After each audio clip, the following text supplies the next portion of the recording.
নদীর ধারের ছোট্ট কুঁড়ে ঘরে অত্যন্ত দারিদ্র্যের মধ্যে দিন কাটাতেন এক বৃদ্ধা। প্রতিদিনের খাবারের চিন্তায় তার মনটা থাকত ভারী, ক্লান্ত। একদিন তিনি ভাবলেন, নদীর বালুচরে পেঁপে চাষ করব, হয়তো ভাগ্য বদলাবে। সেই আশা নিয়ে তিনি লাগালেন পেঁপের চারা, জল দিলেন, আগাছা তুললেন।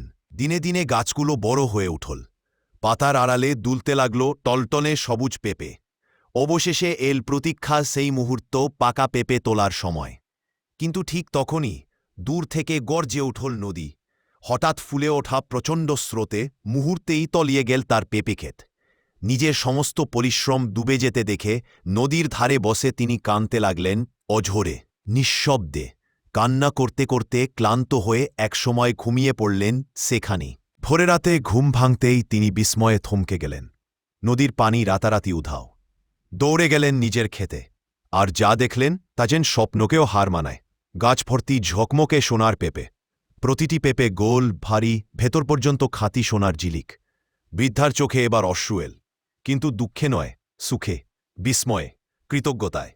সোনার সেই পেঁপে বিক্রি করে তিনি দূর করলেন দারিদ্র্য। তার দিন ফুরনো জীবনে নেমে এল শান্তি, সমৃদ্ধি আর আশীর্বাদের আলো।